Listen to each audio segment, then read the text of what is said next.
Hey everyone, Peter Zeihan here, coming to you from a rainy morning in Santa Fe. I just got the news that the Ukrainians have managed to blow up part of the Kerch Strait Bridge, which is by far the most significant development of the war to date. And I realize there's been a lot going on in Kiev and Kharkiv and Kherson and everything. All of that's important, but this is the potential game changer that the Ukrainians have been hoping for. The Kerch Bridge is the only large-scale rail connection between mainland Russia and the Crimean Peninsula, which is home to about 2.5 million people, most of whom consider themselves to be Russian citizens, and the bulk of Russian forces both in Crimea and in southwestern Ukraine. There are other rail connections in the Donbass, in Luhansk and Donetsk, but they do not really connect through to the southwest. The rail connections that are relevant go all the way up to the Dnieper. So in order to get rail from the eastern stretches of Ukraine to the southern, they have to basically go right by Russian positions, and those have been within range of artillery since the beginning of the war. You can guarantee that the Ukrainians are going to be targeting those extra closely now. Logistically, it is difficult to understate the criticality of this for the Russians. Russia doesn't have a road network. The money generated per acre of farmland is so low because it's all short season wheat that they've never built one. They've never been able to afford it. So if you want to move things at volume, you have to move them by rail. And with Kerch being the only real connection, it is the primary way that the Russians supply Crimea and the southwestern front with not just troops and equipment, but with food and fuel. And that's for the civilian population as well. That is now all in question. Now, the Ukrainians have been wanting to hit this bridge since the beginning, but they have not been able to prove to the Americans that they can get trained up or be trusted with the long-range rocket systems that would be necessary to target something that's so reinforced and so distant. So they went old school and used a truck bomb. At the moment, damage assessments are still being done, but it is obvious that one of the two major road spans has been dropped. That is not the sort of thing you fix without several months of work. And they timed the explosion to blow up a fuel train that was going through, so the whole thing's on fire. And simply the repair from that is going to be a minimum of a week, assuming it can be repaired at all. Excuse me. And now that the Ukrainians know it can be done, you can bet they're going to try to hit other parts of it to make sure the thing stays offline. Now, for the first time, we have a path forward for the Ukrainians here to win that is not long and windy.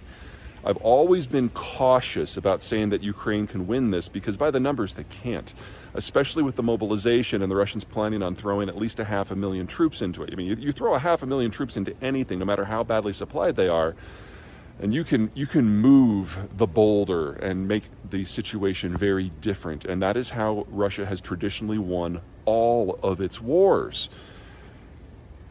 But you don't throw 500,000 people at logistics. This is something where either you have the connections or you don't. And if we're talking about Russian troops in Zaporizhzhia and Kherson and Crimea suddenly being on their own, the Russians can only supply those three regions in two ways now. One is by truck. And we know that because of all the javelins that have been put into Ukraine and all the RPGs, that the Russians are almost out of their entire military tactical truck fleet, and they've started using city buses and Scooby-Doo vans. And those just can't take the volume of stuff that an active front line needs, and they're certainly far more vulnerable to disruption. The second option is ships.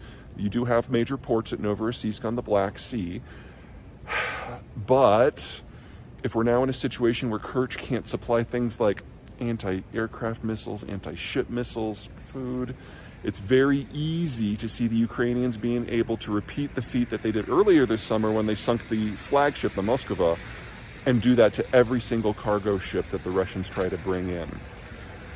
Losing cargo ships in that volume, losing trucks and buses in that volume, is hollowing out the entirety of the Russian internal transport system.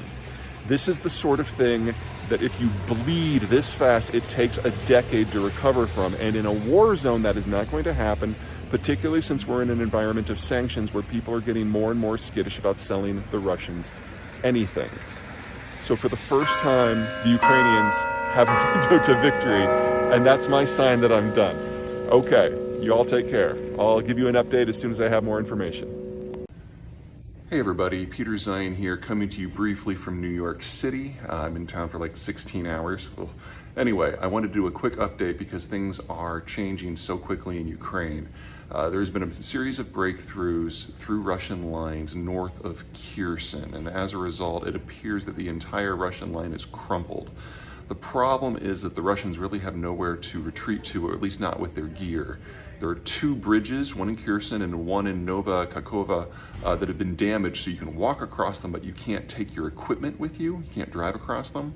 And that means that the Russians are literally running for their lives, and very soon they're going to be pinned against the river, and they'll have a choice between fighting to the death, surrendering, or making a run on foot for one of those bridges to get away.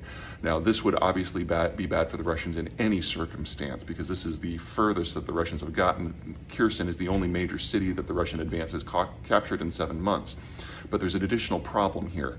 This is the greatest concentration of Russian forces, and it is the best troops that Russia has. So we're talking at something like 25,000 troops with the best equipment that the Russians have. And if they have to abandon that, it's a double whammy, because you're talking about the evisceration and destruction of their most capable armored and infantry and artillery formations, and the abandonment of the best equipment that they have to the Ukrainian forces.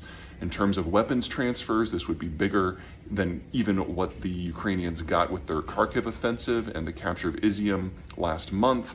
And it's also would be greater than everything that NATO has transferred to Ukraine so far. Now, I still believe that this is Russia's war to lose. The first year of all Russia's wars look a lot like this: bad training, bad coordination, poorly maintained equipment, and eventually they turn the corner. But if their most powerful formations dissolve in the next couple of days, it's time to start thinking about what that means for Russia as a whole. That is going to have to be the topic of another video. Anyway, watch Kherson closely. This could very well be where this war is decided. Take care. Hey everyone, Peter Zeihan here, still in Birmingham. The other big issue that's going on, because there's just no shortage of these things these days, is that in Iran we've got some of the most robust protests that we have had in 20 years. Certainly at least since the Green Revolution of 15 years ago. The issue is that a woman was killed by the security services because she was not appropriately dressed in their eyes. And so we've got this mix of combustible activity that is women's rights and general liberty issues and pro-Western issues, but also all the normal mix of groups that have been oppressed within the Iranian systems: Baluchis, Arabs, Azeris, and so on. At the moment, outside influence on this round seems negligible. No one is doing what the Iranians would do if they were backing protesters elsewhere in the Middle East. So there's no sign that the protesters are being armed, for example. And there's no specific targeting of the security services by any sort of paramilitary organization at the moment. But that doesn't mean that this is going to succeed in overthrowing the mullahs. In fact, probably not. For a country like Iran to have a significant political shift, a lot has to go right or wrong, I guess, based on your point of view. We've all seen 300, right? You remember when they were talking about the 1,000 nations of Persia? That's not too far off. Persia, Iran, is a country of mountains and mountain valleys, and each valley has its own identity. And after centuries, millennia of a combination of ethnic cleansing and intermarriage and trade linkages and trying to rub out a lot of the smaller groups, even today only half of the population of Iran considers itself Persian. A quarter of them are Azeri. You've got a bunch of Baluchis and Arabs and others, dozens of them. And so in order to get something to flip the government, you either have to mobilize all of the minorities, as well as a fair chunk of the Persians, or the Persians have to do it themselves. And we're just not there yet. Now, if you were going to do this, you would also need a personality, somebody charismatic who can bring all the factions together. The last time this happened was 1979, and that guy was Ayatollah Khomeini. So, be careful what you wish for when you're talking about government change in the Iranian system. Also, the United States is out of the Middle East now for the most part. So that short and midterm boogeyman that the Iranians have always been able to rally around or rally against just isn't there. So this is Iran more or less stewing its own juices.